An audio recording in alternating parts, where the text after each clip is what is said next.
Hi, this is Shiver for GosuGamers here at the Dota 2 Asia Championships. I'm sitting here together with Zyori. Zyori, how are you doing? I'm doing very well, Shiver. How are you? Doing very well. It's fine. So far, you've only been a day here, so obviously maybe not even a day, I want to say. So maybe first impressions of the first, like, what is it, maybe 18 hours? Yeah, I'm still a bit jet-lagged, trying to make sense of it. I actually got a little bit sick before I left, so I'm a little bit stuffed up. But overall, it's been interesting. Our first meal filled with chicken feet, or as the Ukrainians said, chicken legs of chicken. I did not dare try them, but I tried the fish and the duck. It was delicious. It's been okay. The food has not been nearly as scary as people said. I had Cocoa Puffs for breakfast this morning. I mean, it wasn't really that bad. That's the best breakfast ever. Pretty good, pretty good. Okay, so far, of course, this tournament, it's been said to be the mini TI or the TI 4.5, if you will. Do you get the same feel from it? Obviously, we're at TI last year. Do you feel like walking around? I know you can't walk around that much yet because we are kind of limited with our passes. But how does it feel? Does it feel TI-ish? Yeah, it's interesting. The opening ceremony was fun. I'm not sure how much of the Western audience got to see of it. From what I heard, the feed that they had was pretty laggy, so I guess they were still able to watch the Chinese stream. It was kind of fun. They had the little horn blowing ceremony. That was nice and awkward and good. The teams with their little spots with the lights. I guess there's going to be some symbolism there as the tournament goes on. Whoa. It's going to be crazy. No, it seems pretty cool. Unfortunately, we've had some issues with the press room, and sharing is caring, I guess. We saw JJ earlier. They turned up the heat. They closed the windows. They told the white people to leave. It was really strange, but exciting. So no, it feels really insane. It's just more. I feel like I don't relate with it. I don't know any of the stars. I say who's JJ, but here it's it's the Katie Kate of China, I guess. Yeah, maybe that's not the best analogy, but definitely, yeah, it's supposed to be the big star that got brought in for the stretch goal. Of course, you're with BTS. How are things at BTS? Working now real hard with this tournament, crazy hours, a lot of people brought in for it. How are things? Overall, BTS is pretty good. It's been busy this year. We had a lot of plans to try and separate out some personal time from work time, so we don't get burnt out. And so far, we've been failing miserably at that because it's been nonstop with Star Ladder and traveling around. And it's kind of blown away that I'm the one person that got to go to China. After all, we all really wanted to come to the event, and I don't know. It was a difficult situation because we wanted to come, but ultimately with visa issues, we couldn't. So we wanted to make the best of it by bringing in as many people as we could to make the event cool. Partnering with Dota Cinema and bringing in Wepis as just the concept of a dedicated observer helps really bring to the event, and also revealing our new studio. We have that nice new backdrop with the frosted glass and the LEDs, and that was kind of fun to be able to reveal off a big event like this. So overall, it's pretty cool. I'm frankly a little sad I didn't get to cast the main event, as I'm here at the event doing what you're doing. Such a punishment. I know, but no, it's really cool. My first time in China, so it's been a really fun experience. But it's been crazy. The hours beforehand, we were like 12, 14-hour days, and it's just a little too much. 9 best-of-1s. They finally made the right call to take the last games and move them to the final day instead of having that last day end super early and making them a little more even. 14 hours is just too much. You can do a 10-hour day of casting, 12 hours to kind of push it. Once you get past 12, you're really just brain dead. The quality of the product suffers, and how are people supposed to watch 14 hours of content a day? It's so much ridiculous content.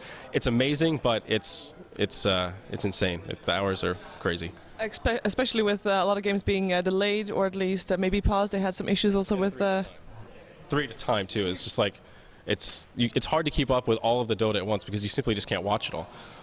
So you are now in the house with I think like 4 people. Am I saying that right? Yeah, so it's myself, K-Pop Tosis, or Brian, LD, Gods, and Merlini. So that's the 5. We had our intern Roland, but he went back to Malaysia. He was only here for 6 months last year. And Coddle Guy right now is in New York. So we do a lot of stuff with him, but he's married and has some ties there. So he's one of our lead remote guys that stays in the house sometimes. We bring him out for events. He was here for like 3 or 4 months at the end of last year. And all those people, apart from Roland, who is no longer with you, are on-screen talent, as you might call them. Is there a bit of an issue with having behind the scenes or behind the stage, like people that do the production for you in the house? Because it feels like basically everybody does everything. Well, Brian is kind of the only person that really does production these days. So it's okay. I think he likes it.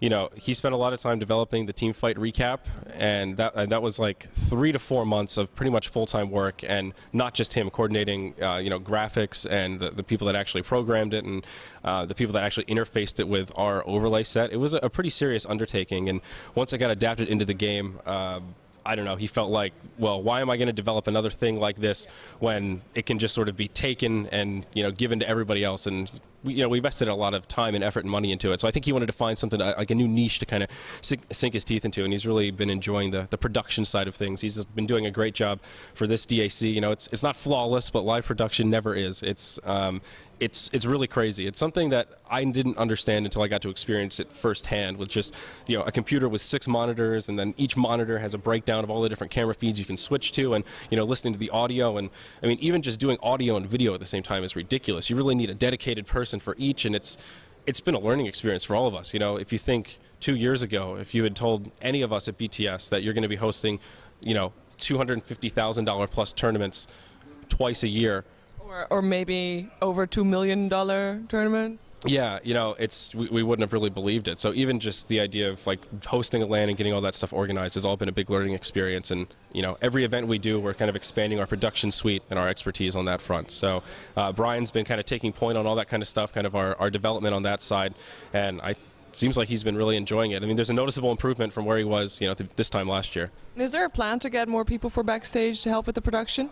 Yeah, we've been looking to hire a video person. I don't even know the name of the position. Video production manager, sort of a tech director, kind of a gearhead that can now do some live switching, but it's more kind of take point on our plans moving forward, evaluate our gear set. I mean, we have an absurd amount of gear around the house, and we're at the point where our garage is there's cars and then just chairs and monitors, and like we own like half of the stuff we use for the LAN. So it's just scattered about. We have, you know, people have multiple desk chairs in their bedrooms because there's just nowhere else to put them. It's either that or they're in the middle of the kitchen, you know. The house is only so big. So we're just planning on expanding in general, and we need more people to do that. So we've been looking for kind of the perfect person. We did a round of interviews and had a couple of candidates, and they fell through for a variety of reasons, other offers, and just different timelines and priorities. So we're still kind of looking for that ideal person, but recently we've been so busy casting, we haven't really, our HR department is nobody. Yeah, we don't really have somebody everybody. Dedicated. Yeah, everybody, I guess. So yeah, we are looking to hire somebody, but I don't know. We're going to do another round of hiring probably coming into once things settle down after DAC and we have a little time to, you know, do it properly. Are there any kind of projects you're working on apart from the DAC at the moment, and of course the upcoming summons as well, for which you've already scheduled the next 3, if I correct? Yeah, something like that. I mean, the Summit 4 and Summit 5 are pretty temporary dates. It's kind of like this is right around the time we want to do it and recognize things may pop up. They're like sort of a little flexible this way out. But Summit 3 is, you know, locked in. We know what we're doing. We have a general plan. This is our 3rd time around. We have a pretty good idea of like the resources, what we need, and what to do. For every summit, our goal has been to have an improvement. So like first summit was just we want to make sure we have just a tournament. We want to make a tournament that runs pretty flawlessly. You know, it's fair. There aren't, you know, any glaring tech issues, just bare bones. And then the second one, we wanted to have more player interaction. We had the game stream and just kind of added general, like the mobile cam, the really good all-star match, all this kind of stuff. And next go around, we're planning on another upgrade that not ready to be announced yet, but each iteration will have some sort of an improvement, and this one I think is going to make things pretty exciting. So we're going to simplify the online format a little bit as well, and I think it'll be a good mixture of you know, top-tier teams get to move on to further phases, and it still gives a lot of, it's not quite an open format, but gives a lot of the, you know, the B and C tier teams an opportunity to qualify if you have, you know, like a breakout Leviathan or what have you. And in scenarios like that, in terms of the online part, recently, of course, oversaturation has been a problem for a lot of the teams. Does that count in your way of dealing with things for the online part? Like, do you intentionally try to schedule like as little online matches as possible just to not pressure the teams too much? Sort of. I mean, the increase of tournaments means that players' time just inherently becomes more valuable. There's more money around, so they're naturally going to gravitate towards events that are more efficient, less hours for a higher chance at, you know, a higher reward based on competition and scheduling and all that kind of stuff. So, naturally that affects us, but I don't really buy into the whole tournament oversaturation as a big issue. I think that's just sort of a natural byproduct of this sort of free market landscape that Valve has set into motion, where it's natural for all these kind of micro cups to evolve to this like $60, $80, $100,000 base, and now with crowdfunding getting even bigger, there comes a point where the jump from 300,000 to 500,000 is not nearly as significant of just combining two big tournaments and going for $1 million, you know? So I think there comes a point where consolidation is just going to become necessary and part of the landscape, and that creates space for more tournaments to pop up and do what will become the new micro tournaments of their age, you know, $10, $20, $30,000 cups. We don't really have any of those right now. Eventually there's going to be a shortage. So I think it's just a natural progression of kind of the business cycle, I guess you could say, of this crazy industry that evolves so rapidly. Plus, not every team needs to play in every tournament. I don't think that, you know, that's necessarily a problem. Teams should be able to pick and choose, and maybe that, I think that just adds to some flavor, you know, and makes things a little more spicy. And would you say, like in a tournament system, maybe work every tournament into like a Masters, I think they call it, like added points? What's your opinion on that? I don't know. I mean, MLG is going to try that, right? That's their big plan with their pro points or their circuit cup or whatever the hell it's called. I mean, they kind of did that with StarCraft. What MLG wants is to become what they are in Call of Duty for Dota 2, because it's amazing. They're basically the Kespa of Call of Duty, I guess you could say, as a loose analogy. They're the governing body. They're the league. They do drafts. They do all this kind of crazy stuff.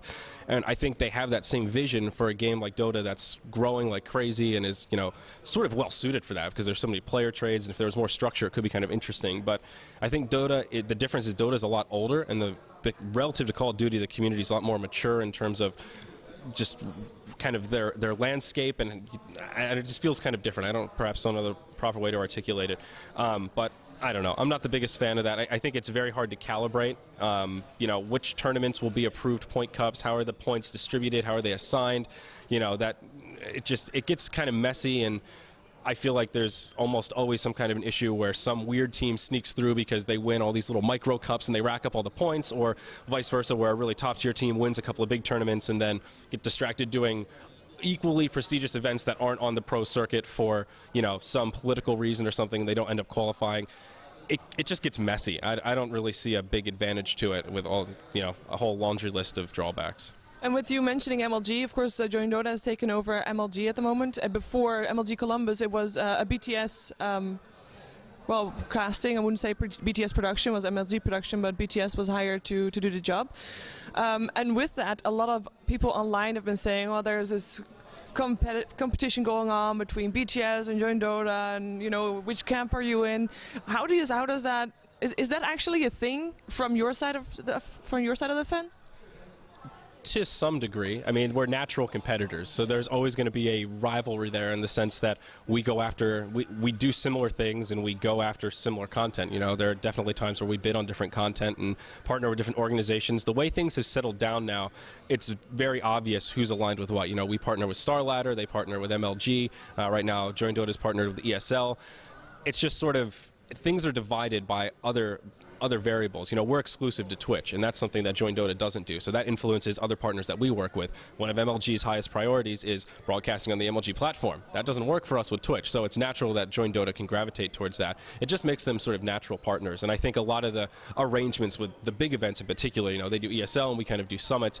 It's just the way that we've decided to do things. We saw an opportunity to try and do an interesting LAN event, and they saw an opportunity to do huge, big, blockbuster, you know, ESL Frankfurts that bring all of Europe together in Germany. It's just sort of a different niche, and one organization doesn't necessarily have to do both, and the way it evolved, you kind of needed two different entities to do it. So it's that kind of rivalry, I think, is good, if you even want to call it that, is you just are inclined to, you know, push against your competitor. I don't know. I mean, I don't really talk to the Join Dota folks that often, so it just doesn't really come up in my daily dialogue all that frequently. It's not like we're sitting there just like, oh, how can we fuck Toby tomorrow? You know, it's not. It doesn't really consume us that way. It's just, you know, sometimes they come up when we're talking about tournaments, potential plans, but I wouldn't, you know, it's just like anything else. It's like a general competitor. Yep, exactly. Okay, and for you, you've been casting, you've been hosting, you're here to do interviews. What do you like most? Well, we'll be doing interviews once our camera crew arrives. Unfortunately, they had some additional visa issues. Oh, God. I'm not going to go on the tangent of visas and how ridiculous they are, but it's very unfortunate that visas cause so many issues, and like normal politics and traveling have not caught up with the times of esports. Like Dota is absolutely global. You know, you look at the breakdown of people that watch your YouTube videos, it's every country, every continent, everywhere.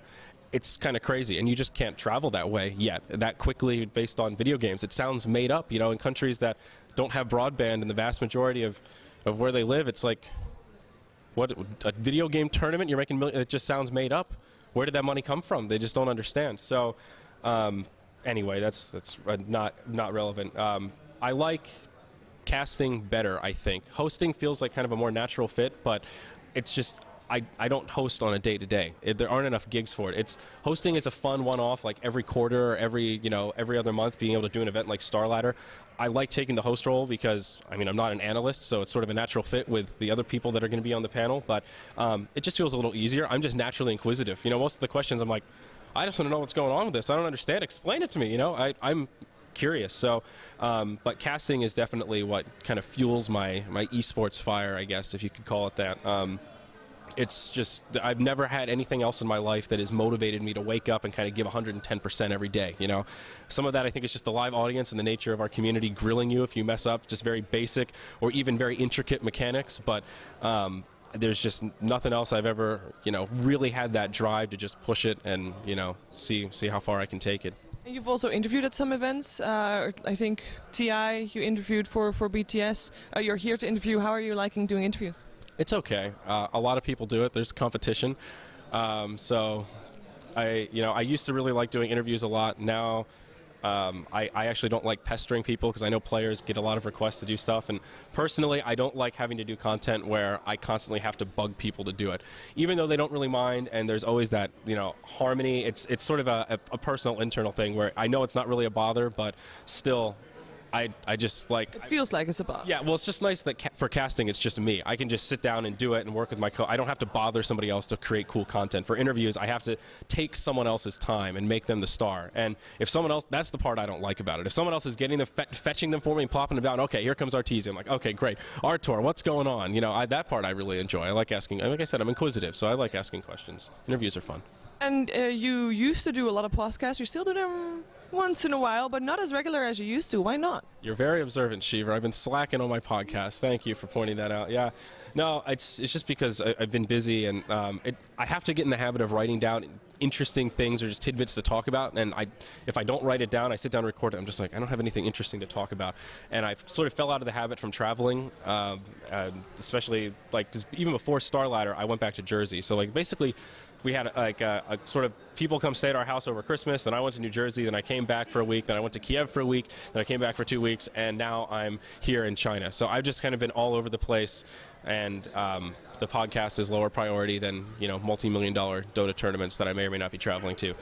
So, although I did hear you did a podcast, like an intermezzo podcast with Cinderin during one of the casts. It was Suns Fan, and it was amazing. It was during a really long pause, one of the rave games, and I don't know what the issue was, but they were having consistent lag, and they refused to resume until the admins came and addressed it. So we sat in a pause for 30 minutes. Ooh, it was against Cloud9 then, I know that one. Yeah, I think it was. So we just turned on the camera, we were talking about soda and fast food and all sorts of stuff, and it was pretty funny, and I was just like, you know what, this is Zyori Podcast 61. I did a podcast this week. There you go. So, no, I really like Shannon. I think Zyori Podcast number 50 with him, and it was like a special 2-hour one. It's really good. If you don't care about my podcast, that's one you should go back and listen to, mostly because he's amazing and horribly funny and very easy to podcast. And they're not only about Dota as well, because I listen to your podcast because they're just they're just fun to listen to, and they're good to listen to when you're doing something else like on a monitor, because you don't have to watch what you're listening to. Yeah, I like the podcast format. Joe Rogan is probably my go-to. It's just good, interesting content. But it's a mixture of Dota, general esports, video games. You know, I came from StarCraft, and if there's, you know, something happening in other MOBA games, I tend to sort of give my 2 cents. And it's also a mixture of politics and just things that grind my gears. It's also my venting place, you know, stuff that's not appropriate to talk about on stream, but I still need an outlet to the things that I don't want to talk to my roommates about because they don't care, you know. Okay, fair enough. Some short questions to end the interview with. Favorite player that you want to interview? No Tail is always a favorite, but I think the highest on my list right now is Puppy. I've never interviewed him. I have talked to him quite a bit through Summit 1, Summit 2, TI4. I would consider myself more than acquaintances, maybe not friends, but friendly with Puppy. You know, he can be a tough egg to crack. He has a very interesting personality, but once you kind of get it a little bit, you kind of, I don't know, it's sort of like doing map control, you know, you have just a camera control. You just sort of have that moment where it clicks, like, I kind of get this. Puppy, I get you, you know? Favorite team? Secret, come on now. That's obvious, I think. Favorite hero? Dazzle, that is so obvious. Favorite top 3 for the tournament? And, yeah, well, I guess Team Secret's one. Secret, EG, and I think Vici will be top 3. I don't know what order, though. I think Secret are likely to take first. I don't think EG are likely to take first. I think it'll probably be like EG third, Vici second, Secret first. That would be my guess based on seeing one round of the opening. Okay, well, thank you very much for taking this interview. Do you have any last shout-outs, plugins? Where can people find you? Where can people find your podcast as well? And anyway, this is your time. Thanks. No, it's a pleasure. Zyori.tv has everything Zyori related, all my social media and my podcast as well. It's basically all my website is for these days, the podcast. I don't write articles or anything. It's also really weird that people can smoke inside here. I went to the bathroom and everyone was smoking cigarettes. They were hanging out in the bathroom. It was like something out of the 50s. It's crazy. It's actually crazy. Apparently that's a thing here. Instead of saying, I'm going to go have a smoke break, you say, I'm going to go to the bathroom, and it's implied you're going to hang out there and smoke a cigarette. It's actually our hotel. You can't smoke at breakfast, but that is a commodity. Like, that's special. Were people smoking in the ladies' room? I was alone in the ladies' room. There's not that many girls here, so. Fair enough. True. Fair enough. But no, Zyori.tv and at ZyoriTV on Twitter is where you can find everything. Other than that, it's, you know, at the BTS stream. Okay, well, thank you very much, and enjoy the rest of the tournament. Thanks, you too, Shiver.